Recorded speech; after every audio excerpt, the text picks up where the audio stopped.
I'm remembering for 50 Shades of Grey, I think it was number 2 of those. Deeper, I believe. Deeper. Or darker. Cut that out. Cut that out. That's unfortunate. Check. Like 1, 2, 1, 2. Check. Everyone's phone muted. Nice. Okay, are we ready? Hi everyone, I'm Claire Mansfield and I'm here with Clayton Harrison, also known as ODESZA. Hi Claire. We're going to be doing some questions and answers today, some that we've written, some from Discord, and we have some surprises in store, so it's going to be a good time. Are you guys ready? We are ready. Let's go. Okay. You've recently been sharing videos from the A Moment Apart finale in 2019. What stands out to you about that finale, and what are you looking forward to for the Last Goodbye finale this summer? I think with the finale shows, they're always just kind of a culmination of all the, like, our family on the road finally saying goodbye to each other. So that's kind of the tough thing, is they're just super emotional. You can see people hugging. Some people are crying. You can see, like, Callie, one of our lead drummers, is crying in, I think, Corners of the Earth. And it is, bittersweet. It's really fun to do. I think we all take a lot of pride in trying to create the show the way it is. And I think it'll just be really emotional, but it'll be nice. I remember, like, last time near the encore, we had our tour manager side stage. He hugged me and he's like starting to choke up. Then I started to choke up, and then it just gets messy up there by the end. So, can you reveal anything about what's coming after the finale? I don't think we know what's happening. Thought that far, yeah. I think we're all going to take time off. We've seen each other every day for like 5 years. We're need a little break. Yeah, I'd love to just go out without a reason, and just explore. I think that would be a big thing, at least for me. Yeah, family time. I got a kid and a kid on the way. So there'll be a lot of baby time. At Slaying with 2 eyes, no Y, asks, with the increase in DJ sets, would you consider a DJ set tour? Oh, I think so. That'd be really fun. No, so it's just Clay alone. Yeah, just on me different up there. pages. Yeah, I mean, if it's in the cards, the live show is such an important part of our identity, so we can't ignore that fact. But they're just a little more loose. You can kind of experiment a little bit more with those, try some new edits out, stuff that maybe hits a little harder, a little differently. So I think there's definitely something that'd be fun about that and exciting. We need to figure out. Sorry, pause 1 second. Jasper, the sandbag on that C-stand, could you just take it off and hand it to me? This one? Mm-hmm. Ooh. Oh! Claire, you're doing great. Thank you. You guys are doing great as well. We're killing it. We're almost done. Sweet. We're going to take a step back a little bit and revisit the early years of ODESZA. Hey, what do you guys think of this guy right now? We're playing music. Not my hair. Jesus Christ. Clay, do you want to explain what's happening in this video? That is the first time I witnessed Harrison performing live. So we didn't know each other, right? No, yeah. Mm-hmm. So Sean had not introduced us, and it was a Blockhead show, and he was opening for him. Mm-hmm. And so I just caught that quick set, which was fun as hell. It was this good. It was money, as I say. Yeah. So you had no idea who he was when you went to that show. Dug the Beats, a lot of fade outs in between tracks. So not a lot of transitions, but you remember it vividly. I was loading up every song individually on my MPC, and then I would switch to my computer and just play off iTunes 45 seconds of an unfinished beat, and then go to the next song because I had to wait for them to all load. It was pretty funny. Well, your first project together was Summer's Gone. Can you talk about how that project came together and why you decided to release it for free on SoundCloud? I remember right around 2007, In Rainbows by Radiohead came out, and that kind of changed the industry because they released it for free. And even 5 years later, I don't think the industry had fully caught up to the fact that people the biggest currency was just getting people to listen to you. And so we spent a lot of time just thinking about what is the best way to get someone to actually hear this record, and it was just to put it out. If we put it behind a paywall, I think it wouldn't have been shared the same.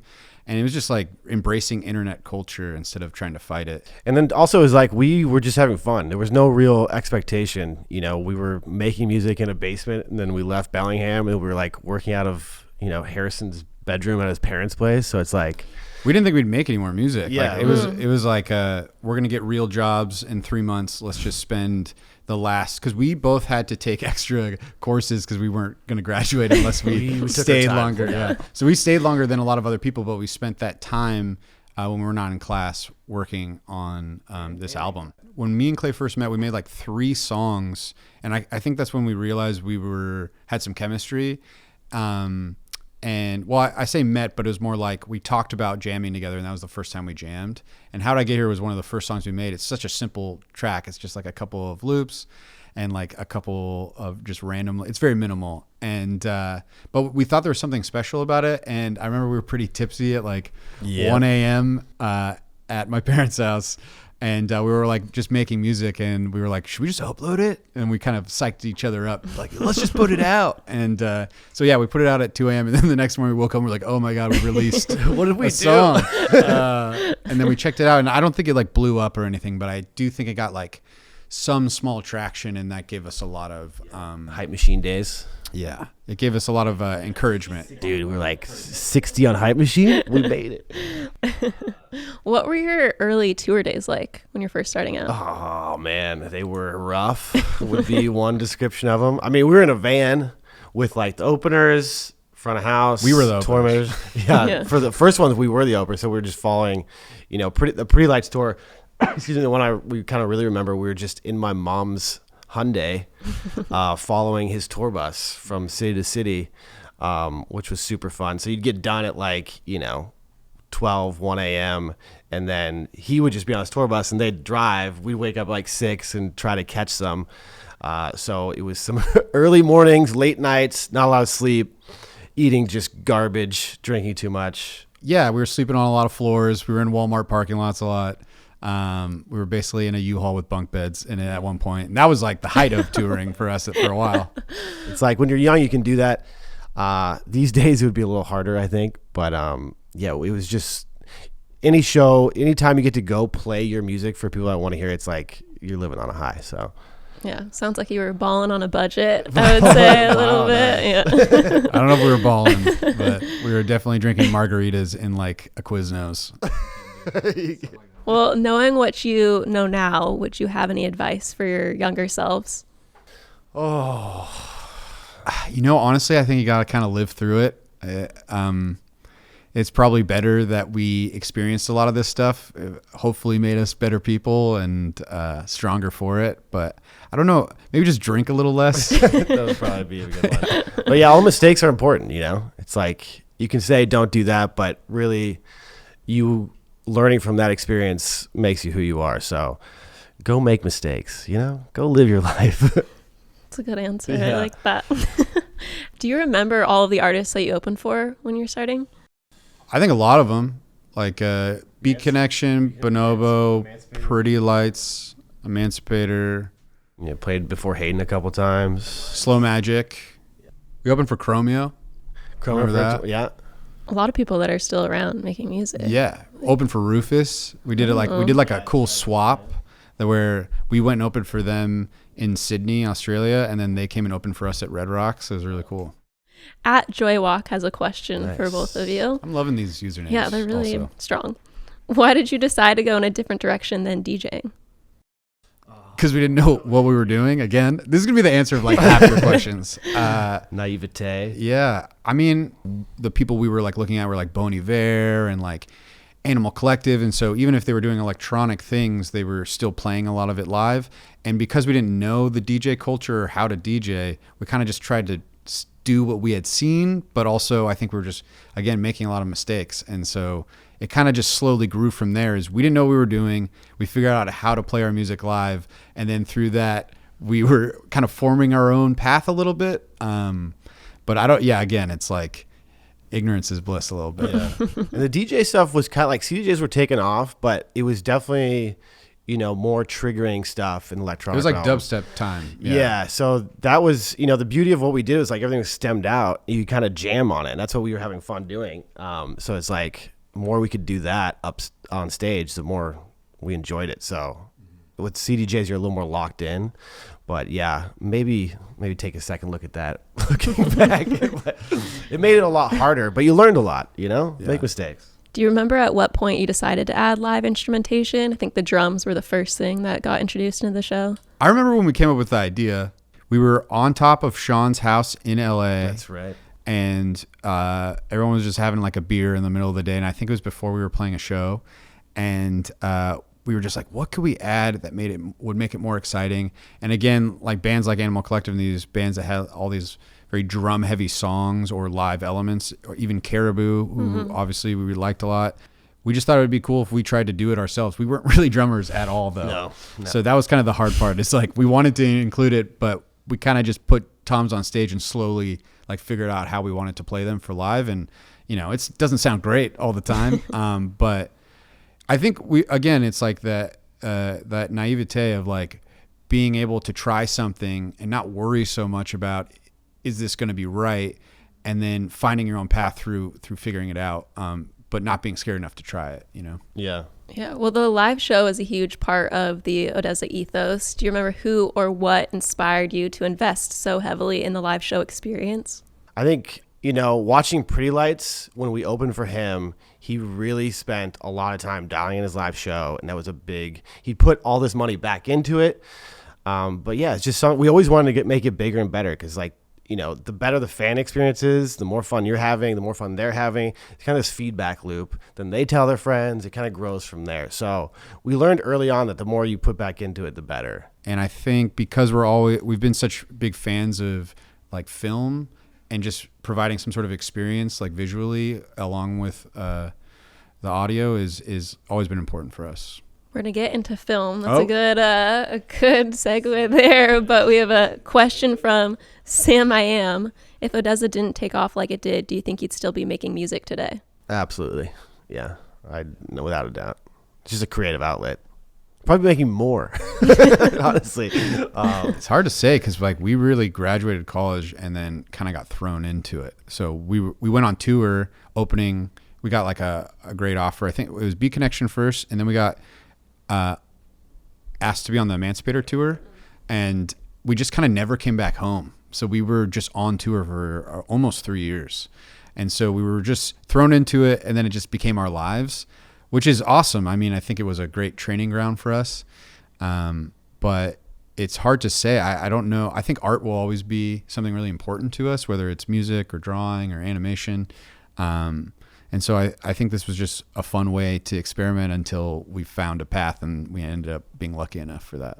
Well, you did mention your love of film, and you've written for film before. How is that creative process different than writing an original? I'm remembering for 50 Shades of Grey, I think it was number 2 of those. Was that called something else? Deeper, I believe. Deeper. Or darker. Cut that out. Cut that out. That's one more. It's darker. Deeper. Is it deeper or darker? It's darker. It's deeper and darker. Okay. What was funny about that is we got asked to put a song in it. They ended up wanting to add like a ton of notes, tons of changes, and we were on tour and we just couldn't do it. And so we were like, oh, I don't know if we're gonna do this anymore. And they were like, please fly to LA. Come here, we'll meet with you, and we can talk about it, and we'll show you the scene, and then you'll be convinced that this is like the right song for this.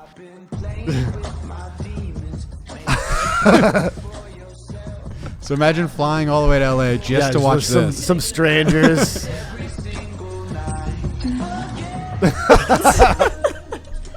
best. Oh my God. Yeah. It was just funny because our music is like at 2 dB, it's like barely even in it, but they flew us to LA to watch a sex scene basically. Like, what do you think? Yeah. And they all turned around, they turned the lights on after watching the scene. They're like, so? And we're like, I don't know. Yeah. I don't know if this is right. I want to talk a little bit about your creative process and how you go about making music. Okay. We have a Discord question to start us off. What's the name? Arkeuu. How do you spell it? ARKEUU. Arkeuu. Arkeuu. Or ARC from the EU. That might be more correct. I don't know. Let us know. How do you find inspiration after years and countless songs, and has it changed? I think inspiration's still easy, which is nice. That's great that I still like music. But the harder thing I think is kind of releasing the music and saying this is done, like this is good enough to share. That's the harder point. Than making music is always fun. Even if you're banging your head against a wall, it's like fighting for that one moment where you enjoy it, or just falling into like this moment that you really enjoy. That's like a drug. So you're always like searching for that all the time. Yeah. But yeah, the hard part's like being like, this deserves ears. I think that's the harder thing. I was going to ask you that next. Like, how do you know when a song is done? At what point do you put your hands up and walk away and be like, this is it? It's Me and Clay do a wrestling match. Is it done? Arm wrestle for it. Yeah, I mean, again, they're never really done. So you get like a list of old stuff and be like, God, we should have tweaked that. That sounds horrible. But you just got to kind of let it go, or you get sick of it, one of the two. But yeah, kind of going back to the inspiration one, it's like you're almost like not really looking for it, and then you'll make a mistake usually. Like you'll unmute something, or like some layer over another layer, and you'll get like an aha moment, a little buzz, and then you're just chasing that the entire time. Do you allow yourself to continue that process if that's happening in the back of your head and you're like, oh, this is not really like something we've made before? Do you keep going with it? Or I think we do. Yeah, like, we're good about that. Yeah, exactly. If you're feeling it, like you're connecting with it, then go. Like that's really the big thing. Like again, removing that any barrier you put in front of yourself with terms of mindset, that's not going to really help anything. You start questioning, doubting, overthinking, all that's just really bad for creative stuff. If it doesn't work, you'll find out later. Yeah. When you listen back to it, and you're like, the comments will tell you, believe me. Is there an example of a song that went from an idea to a demo really quickly, and one that maybe was opposite? It started as an idea and maybe took a couple years to come to fruition. Yeah, man, there's definitely some. Both things happen all the time. I mean, we have some unreleased stuff that didn't make the album that we've gone back and forth on like for 3 years. And I think even the Yellow House stuff, that stuff started a while ago. And we kind of came back to it. So that's a really good kind of arc for that one. It was like, we knew we were overcooking that. Yeah. And that's why it didn't come out. We were like, we're trying to add all this stuff. We should just leave it alone for a little while, you know? Once you're in a song, you've gotten too close to it, you kind of become deaf to it and you lose track of where it is. And then taking a year off and coming back to it, like, oh, that's what we should be doing. That's the element to kind of unpack and run with is always really fun. Yeah. So yeah, we'll probably do that again. What makes your working relationship so successful, and how do you balance your working relationship We hate each other. with your friendship? Maybe I don't want to go too far and say friendship. Maybe just like a personal. We're not friends. Yeah. Don't say that. On the record. Clearly, we're very similar. No, I think personally, it all comes down to like respect. If you respect the person, there will be communication. You'll get through whatever hiccups happen. If you don't, resentment grows. You get mad at each other, then you stop talking. So we just keep talking through any situation. And, it's like having a roommate. Your little things will happen that could annoy you, but they're never like real things. They're like you left the mugs out again, and it's driving me nuts. And then that like ends up in a small like. That's what Sean does. Even if he didn't like me, he'd still be stuck with me. So it kind of is what it is. So it's like, through thick and thin, So it's basically a marriage. It is. It is. It really is. My wife calls Clay my other wife. Exactly. You probably spend more time with each other I at see times. her more than she does. Yeah. That's probably true. Yeah. Holy I'm shit. sure. Are there moments where you feel like you're where you're meant to be and doing what you were meant to do? Holy shit, Claire. Jeez. We're going deeper?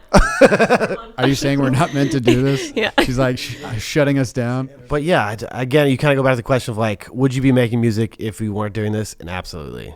Like, it's just, there's a drive I think we have that no matter what, if people were telling us not to do it, like, stop, please. You'd still keep doing it. So I don't know if it's like you're meant to be there is a strong word, but it's just, there's a pull to it that you just feel that, you won't have, I don't have with really anything else. I think, meant to do it. I think that could be a personal thing. You can always make music by yourself. Meant to be listened to. That's maybe the other one, but like, that's not up to us. And, you know, it's kind of the beautiful thing about making music is you make something, you put it out there, and then it's not yours anymore. And you get people that skip to the drop and go like, I hate this. And then you have people that are like, I feel so like connected to this song. And both things are valid, and that's just art. Well, we're gonna play a little game here now. Okay, bring a in game. A buzzer. Whoa. Are we competing for this buzzer? Yeah, you want to? Is that the prize that you want to win? You can have it. And so we're gonna play a little game with that. We've pulled some songs. We have to know the name of the song. Yeah, you'll get it. Will we? This one's definitely you. I don't know this one.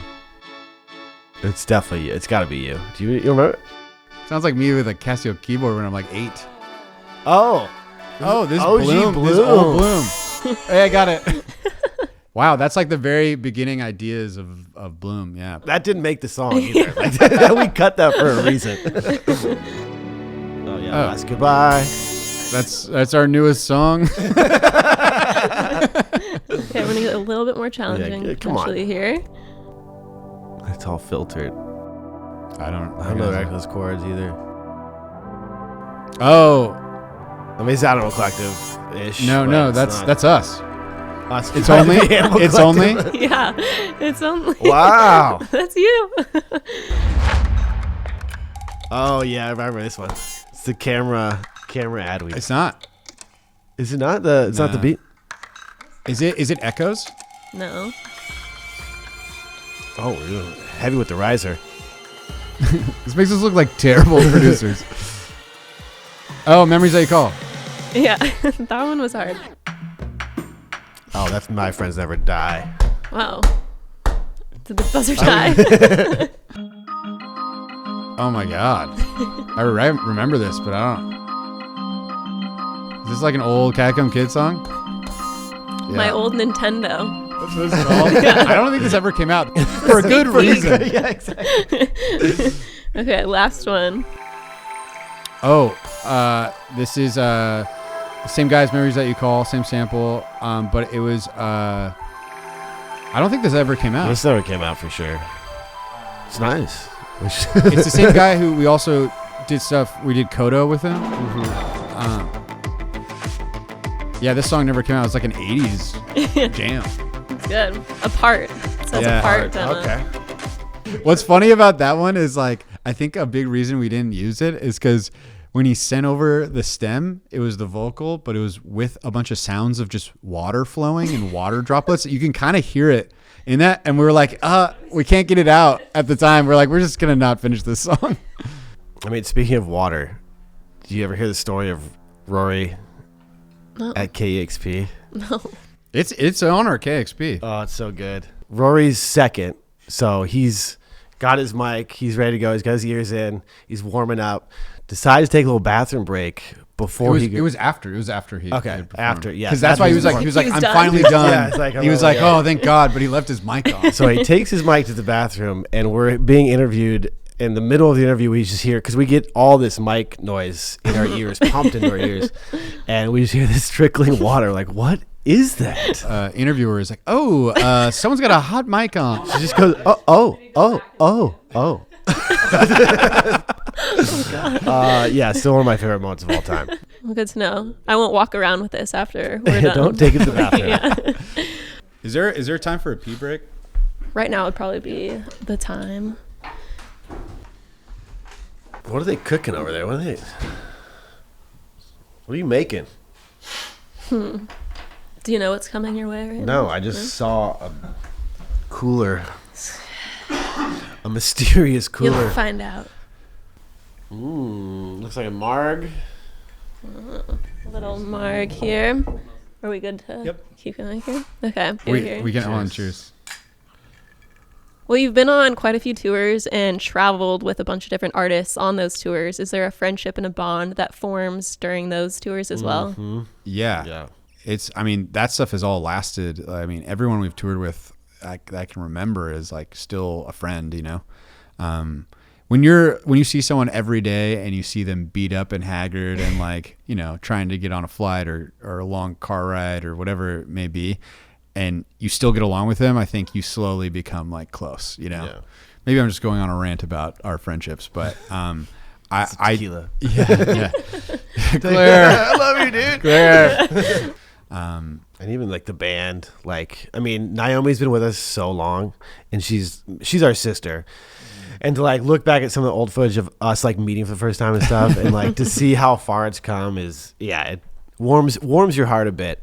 And I think just even the horn players like Scott and Enrique, they've been doing it for so long. They're just family. It's like they're literally brothers and sisters. And then you got the crew on top of that. So, I mean, even like this last one, Olan Quarter coming out with us, like meeting Drama and hanging out with them, they're great. It's like you just have all these, even the I'm gonna fucking not remember names now. Oh, I thought you were crying. That also is I'm gonna now remember their names. But yeah, it's like, I mean, because you're all stuck together, Yeah. For months on end. Yeah, it's pretty obvious when someone's like not a good person. You like at least I think you can tell. But like for the most part, I think we've been really lucky that most of the people that we've toured with, we've got along with really well. We're going to move into some live show questions now. In the cinematic experience, Harrison, there's a scene where you're moving sticky notes around on the whiteboard trying to build the set list. How do you go about building a set? Yeah, so we take all of our music and we run it through a program that gives us the key and the tempo of everything. And then we go up to our whiteboard, we write every song title and key, and then we put it all across this giant thing. And we try to figure out the flow of the set, like, and what songs are really important that we need to play. What moments do we want to have? What moving elements are happening? Like, is the drum line out there? You don't want like, 6 drumline tracks back to back. You kind of want to figure out the right flow and pacing, when the vocalists come out. So there's a lot of ins and outs, and then like when to use pyro, when to, shoot a lot of fireworks. Stuff like There's lots of layers to like every choice. I think that's like a big part of it. The intro and the last song that you play, the encore, seem like big moments in that story that you're crafting. What are the goals with each of those? And do you think one is more important than another? Yeah. I mean, those are 2 things we spend the most time on. So those are like, what people are going to walk away with and what people are going to hear first. And how you set those 2 tones are really, really, really important. Because that's, I mean, a lot of people, what people remember is like the first thing they heard and then the last thing they heard. And the rest of it's kind of like, oh, it was a good time, but it's hard to pinpoint stuff usually. Yeah. So we really focus on those. And then again, building those moments, building up to those moments in the middle of the set that, okay, I remember that, I felt that, and then kind of designing around that is a huge piece of it. Is it weird that you'll never experience your own show? You can watch videos of it. You can watch it on the screen. Who's to say that I haven't body snuck double away and watched it? I mean, I don't know. I personally feel like I have watched it, just not with a crowd. That would be amazing, right? Mm-hmm. Like to be within with everyone watching it. Like that's the best part of a live show is like this communal event and like everyone experiencing something at the same time. That part sucks. But I think we've watched our show plenty of times, just like in rehearsals. What's funny is like you're on stage and there'll be nights, maybe it feels a little off up there. And it's like, oh, man, this show, I don't know if it's going really well. Like the crowd's really not connecting.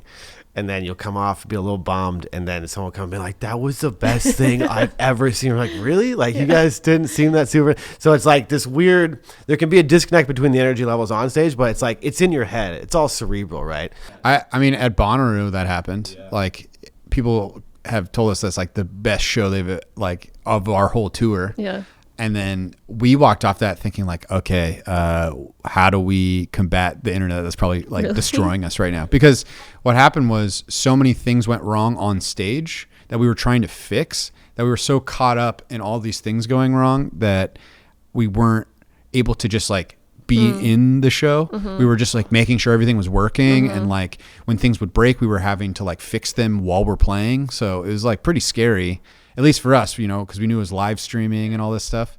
And we walked off stage and we were so bummed. And then everyone came up to us and was like, you guys killed it. And we're like, what? Like, I thought we were going to have to like get a team together and like figure out how to. PR nightmare. No, I remember watching that live stream, and that was definitely like, I wasn't even in the crowd. I was watching it online. I was like, this crowd looks like they're having the time of their lives, like out of all of the live streams. But when things go wrong, you're hyper aware of them, right? Yeah. Yeah. I didn't see any of that. Cool. We won't tell you what happened. Do you have a pre-show routine? We did on this last tour. Yeah. Gabby, our personal trainer, shout out to Gabby. That makes us sound like such douchebags. We have never had a personal trainer before until this last tour because we were beat up. We needed it. We wouldn't have made it. We have like injuries. Yeah. We didn't think the tour was going to happen because we were like both hurt and we were really nervous about if we could actually do the tour because it's a lot of dates. And so the only thing we could think of is like bringing someone out on the road who can like just mend keep us. Yeah. Like for me, it changed my outlook on so much stuff, and I think it made me such a tougher person because I think when you're beat up on the road, you can really kind of like get into this cycle of beating up on yourself, like, oh man, I should be like stoked for this show, but I feel so like beat up from the last like 3 weeks or whatever. And then when someone's there to be like, your body can handle this, like you need to be tougher and like do it. Honestly, it was a great motivation for me because we were like doing workouts in the morning, then like cold plunges, then we were getting on a bike like almost every day. It changed a lot of how I approach even everything now, is that I just feel like a little more resilient and like able, and that negative voice in my head is wrong. And I honestly, it's like a huge life lesson that was like really helpful for me. Yeah. But yeah, I mean, overall, it's just like, it's pretty chill backstage. I know people think it's crazy, but like an hour before, we like it really quiet, little Zen space. Maybe we put our headphones on, listen to set a little bit, practice our parts. And then if it's like a big show, we'll do like 20 minutes before, you just play the heaviest fucking trap music you can or something like that just to get amped up. Yeah. So you flip the switch and then you hit it. But that's kind of it, The amount of friends that have come to our shows and come backstage and we're just like playing meditation music and we're all like lying down on the floor stretching. It's like drinking tea. Yeah, exactly. Incense burning. I think they have a very different impression of what it's supposed to be like, but yeah, we're pretty relaxed. Well, it's like I was going to ask, how have you learned to prioritize your health while you're on the road? But I feel like you kind of touched on it. You kind of have to. You don't have a choice. The shows won't happen if you're you not. Reach a point where it's like you literally can't do it. I had a foot injury that happened when we did the Do Lab set at Coachella. That's been bothering me for like a year, and without someone taping me up and helping me through it, like we're pretty up and like there's a lot of energy like expelled on stage. Yeah. So like a lot of jumping, a lot of that, and like we're like just silhouettes, and most people can't see us, but we're like going as hard as we can every night. And like I look back and I'm like, why am I going so hard? No one can see this. But I mean, that's how we get into it, And like, yeah, I messed up my back, and like I'm still beat up from that. But it was just like, it's all worth it. So it's like we're just lucky to get to play shows, honestly. Well, your pre-show routine might be chill. Do you have a post-show routine that maybe is less chill, or is that also equally chill? It's literally chill. It's another cold plunge. We get on a bike for 30 minutes, do some stretches, and then do a cold plunge. I don't know if like that's still what we're gonna do, but that's what we did on the last tour. Yeah. Can you talk about your tour tattoos and how that started? Way back when in Philadelphia. Why did we do that? Why did we do that? Questioning it. I don't remember why. I think it was just kind of a bonding thing. We'd never done it, and I almost didn't do it. You almost didn't. Then we were like, kind of got a little buzzed, and then got the guy out. Our assistant team at the time knew some guy, came out and started like just had this cool little design. We're like, let's all do it. It was definitely a bonding experience. And then from there, it's like, oh, every tour, let's get one that kind of brings people together. We need to design a new one for we need a new one for this one. We have a couple Discord questions to round out the live show section here. Okay. At BAM asks, during the cinematic experience, Harrison mentioned he dreamed of having the drum line play alongside them. Are there other moments that you dreamed about and ended up happening, and any that haven't happened yet? Man, all this shit is fucking crazy. I mean, seriously. Like to headline a major festival that wasn't just an electronic festival was to me something I never thought we'd be able to do. And that felt like an insane achievement, and just something I knew during those moments. I was so scared of fucking it up because I knew that this was like a peak moment for me in my life. And like, I made sure that everyone we played at like got the posters. Like that's the stuff I'll like look back when I'm old and be like, we got to, headline Lollapalooza. Like that's insane, At A Anderson FX asks, Do you have any further goals on how you want to keep innovating the live concert experience? We're out of ideas, dude. I will say there has been like some shows we did early on where the weather would act pretty crazy, which is like, you don't have any control over that, obviously, but you know, like a storm would roll in, you're like, oh, this is going to be the end of it. And then people just go crazy. And it's like, those are such beautiful, serendipitous kind of occasions that I think. Yeah. So if we could change the weather. Okay, that's the next. That's our next goal. Evolution. Our next goal is Make to it rain. have the power of the weather. So yeah, we'll see you guys soon with that. Yeah, hold us to it. What are some of your favorite live albums, and what makes a great live album? Ooh, Daft Punk. Alive. That one's incredible because I think, you know, that influenced so many artists, and a lot of it's because their ability to have blended so much of their different songs into like long journeys of all these different kind of like, you know, that not only influenced us, but like literally the entire genre. Not Right. Putting their live show, putting their live show, like when they made the pyramid, Yeah. and that being such a statement, and then to make their live show such a blend of all their other music. I mean, that's clearly like something that we looked up to. And then Justice, I think, Woman Worldwide was incredible. But again, it's like taking all these like cool custom edits, putting them into a setting.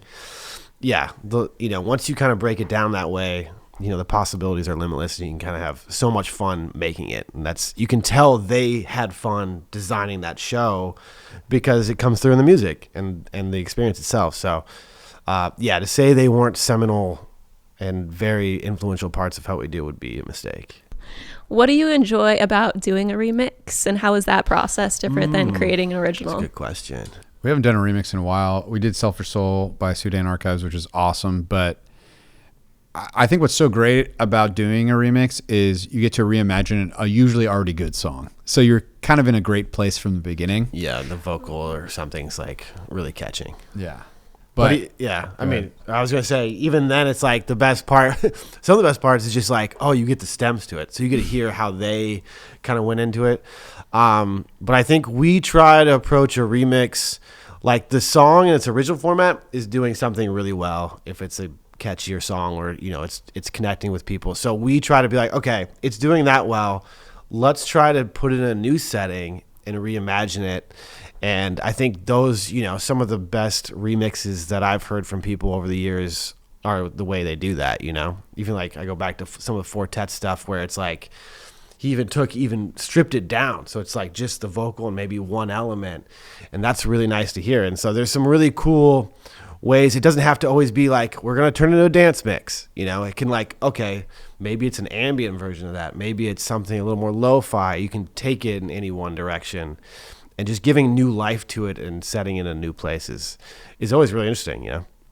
Like the obvious thing is to be like, let's make it like hit really hard and be like a danceable version. And I think we try to shy away from that and just see if we can make it just like something completely different. But I think what's so great about doing a remix is most of the time people know the song already.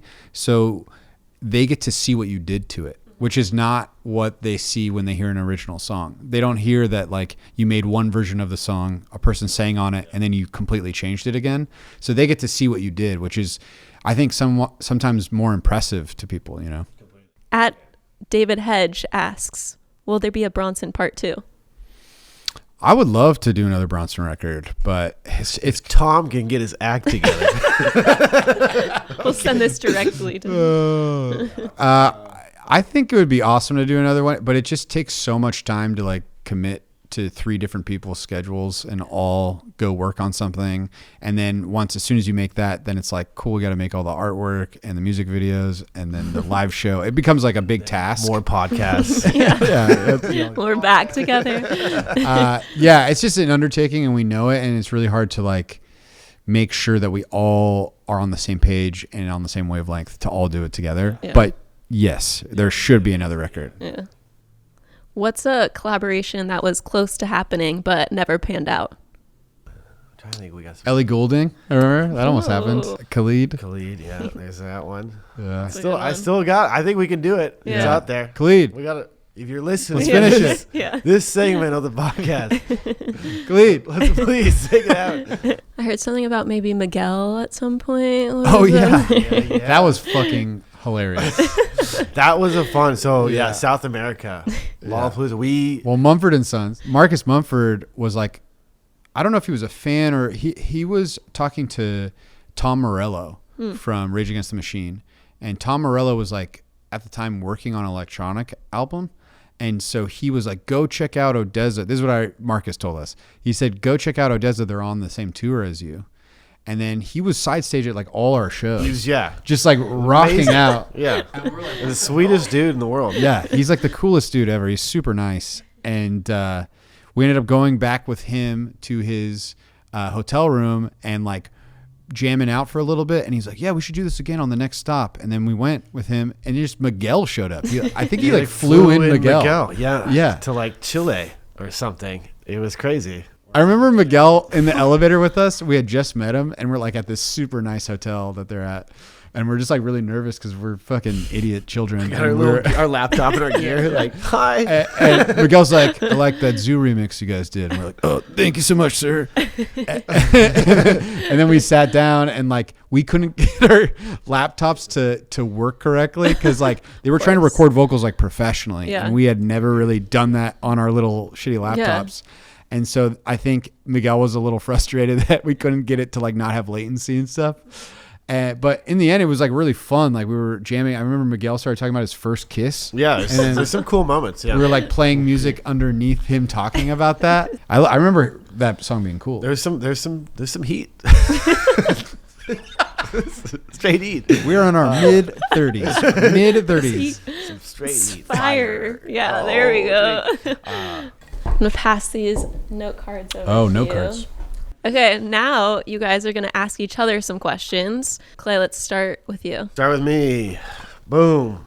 At Pyro. Does Harrison use beard oil? ? If so, which one? Yeah, I do use a beard oil. It's very rarely, but it is a Buffalo Trace beard oil that Claire actually got me for Secret Santa. Like, are you at Pyro? I am at Pyro. Okay. Ready? All right, shoot. Go Next for one. Marry, fuck, kill Luke, Sean, and me.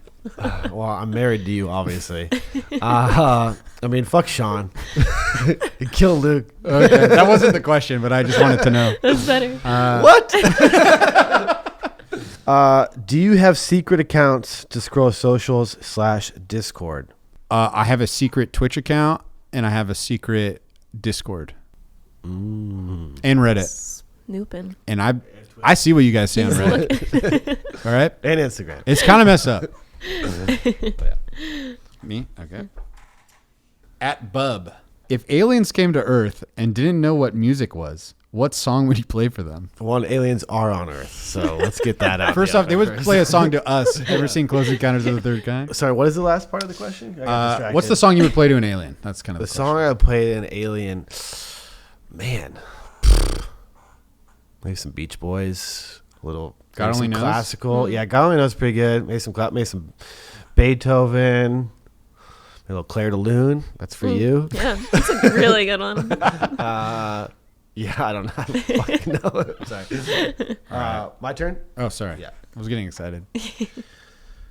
What are you thinking about during Hopeful? During the live set? Man, I'm just The trying song. to slow my breathing down during the set because I'm just sweating profusely during that moment. And I'm just like, oh, this is so nice to just stand here for a second. Yeah. That's actually it. And I think I'm looking at Scott, and like, sometimes he don't does laugh, little funny don't things, and I'll laugh at him. One time he came in on the wrong part, and then I burst out laughing, and he looked at me while he was playing, and you could tell it was a struggle for him. That was pretty fun. Play through it. What happened with your computer during your 2013 Capitol Hill Block Party set? Oh yeah, throwback. We had too much bass on stage and it flew off. So that's what happened with that one, and had to stop. Then I think it was the last song anyway. So Well, what was funny about it was how it started glitching. Do you remember? yeah, it was. So it fell off, and then it started moving like as a house song. So it was just like, and so people were like, oh, and everyone started clapping, and it was just glitching. Yeah, we made this. And so everyone started clapping, and I had to close also my laptop and be like, no, it's over. The show's over. So it was pretty sad. What do you have against wearing color? Me? In the live show specifically. Oh, in the live shows. I think, well, we got to be dressed in black because it fits with the stage. It's like you can't be wearing white and red and, a whole costume up there. Everyone else makes fun of us if we wear anything different. Yeah, That's we've the tried. truth. Plus, we're sweating a lot. What's an irrational fear of yours? I am deathly afraid of heights to a T. I used to couldn't fly for a while too, and we just forced through that. So, but yeah, heights are horrible. We both are afraid of flying, and we still fly constantly. All the time. Starseed, would you ever go on Hot Ones? Yeah, I mean, that'd be great. Sean Evans, like right before he blew up, came in to one of our shows, and we got to do the last dab with him. Yep. Show the clip, and he was a great dude, and I'd love to do the Hot Ones with him. All right. If you had given each other a nickname in college, what would it be? Well, we did give each other nicknames. They don't know. Yeah, that you know what? No one gets those. Thank you both. That was long. Good job, Claire. Good job, Claire. Claire, great job. It's not easy. It's not easy to do. I need water.